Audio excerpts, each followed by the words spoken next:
नमस्कार मित्रों, आप सभी का एक बार फिर मेरे YouTube चैनल हिंदी पौराणिक कथाएं में स्वागत है। मित्रों, अगर आप अपने जीवन में कुछ नया सीखने की चाह रखते हैं तो आप मेरे चैनल को सब्सक्राइब जरूर कर लें। मित्रों, वट पूर्णिमा व्रत 2023 जाने पूजा का शुभ मुहूर्त और महत्व। दरअसल भारत में कई व्रत और त्योहार मनाए जाते हैं, वहीं इनमें से कुछ व्रतों को आदर्श नारी का प्रतीक माना गया है।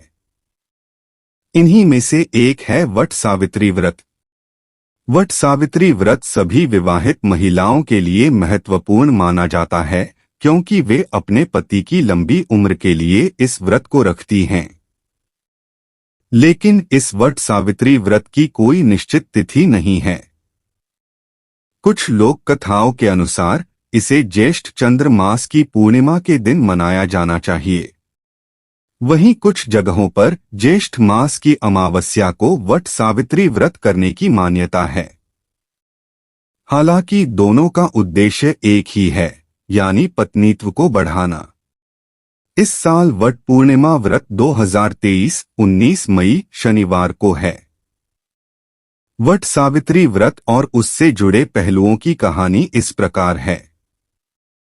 यह कहानी वट सावित्री और सत्यवान की है। सावित्री एक धनी राजा की पुत्री थी। दूसरी ओर सत्यवान एक गरीब जीवन जी रहा था, क्योंकि उसके पिता का राज्य छीन लिया गया था। इसके अलावा उसके माता पिता अंधे थे, इसलिए वह एक आम इंसान की तरह रह रहे थे।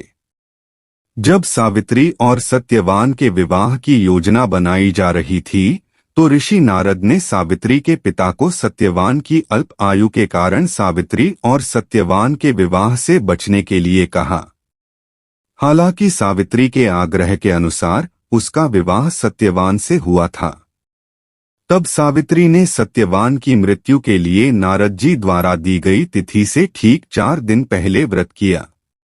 निर्धारित दिन पर सावित्री सत्यवान के साथ जाती है जब वह लकड़ी काटने के लिए जंगल जाता है। तभी पेड़ पर चढ़ते समय सत्यवान के सिर में तेज दर्द होता है और वह सावित्री की गोदी में लेट जाता है। सावित्री और सत्यवान की कहानी संघर्ष से भरी है। कुछ समय बाद यमराज अपने दूतों के साथ वहां पहुंचते हैं और सत्यवान की आत्मा को लेकर प्रस्थान करने लगते हैं। जब सावित्री यमराज के पीछे जाती है तो वह उसे उसका पीछा न करने के लिए कहता है, फिर भी वह अपने पति के साथ जाने की जिद करती है। नतीजतन यमराज प्रसन्न होते हैं और उसे कुछ वरदान मांगने के लिए कहते हैं।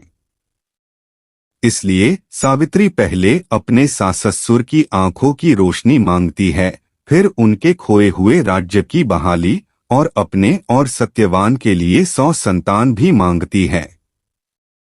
सावित्री की इच्छा से प्रभावित होकर यमराज कोमल हृदय हो जाते हैं और उसे सत्यवान के जीवन सहित सभी वरदान प्रदान करते हैं। सावित्री जल्द ही बरगद के पेड़ पर लौटती है और सत्यवान को जीवित पाती है। इस प्रकार सावित्री अपने पति के साथ फिर से मिल गई और उसके बाद उन्होंने एक सुखी वैवाहिक जीवन बिताया। वट पूर्णिमा व्रत 2023 रखने वाली महिलाओं को सबसे पहले अपने दैनिक कार्यों को पूरा करने और शुद्ध जल से स्नान करने की आवश्यकता होती है। फिर उन्हें नए कपड़े पहनने चाहिए और वट सावित्री व्रत के दौरान दुल्हन का श्रृंगार करना चाहिए। इसके अलावा उन्हें एक बरगद के पेड़ के आसपास की जगह को साफ करना चाहिए और सत्यवान और सावित्री की मूर्तियों को स्थापित करना चाहिए। तत्पश्चात उन्हें सिंदूर, चंदन पाउडर, फूल, कुमकुम, चावल के दाने आदि से इसकी पूजा करनी चाहिए और लाल वस्त्र, फल और प्रसाद चढ़ाना चाहिए।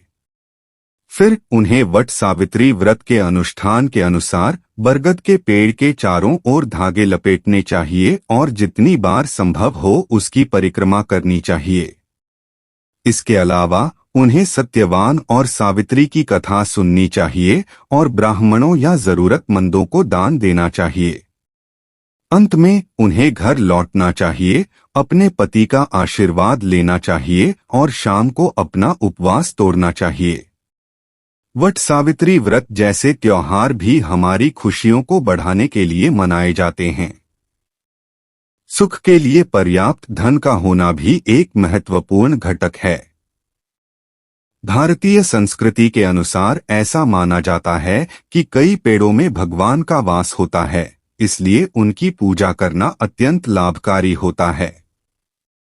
ऐसा ही एक पेड़ है बरगद का पेड़ या वट वृक्ष। पौराणिक कथाओं के अनुसार यह माना जाता है कि बरगद के पेड़ के भीतर 3 भगवान ब्रह्मा, विष्णु और महेश निवास करते हैं। इस वृक्ष के नीचे कोई भी पूजा पाठ, धार्मिक कार्य या लोक कथा सुनना शुभ फल प्रदान करता है। इसके अलावा बरगद के पेड़ की लटकी हुई शाखाओं को भगवान शिव के लंबे बालों वाली किस्में माना जाता है। तो मित्रों, ये जानकारी अच्छी लगी हो तो इसे शेयर कीजिएगा और कमेंट में जय श्री हरि लिखना ना भूले। धन्यवाद।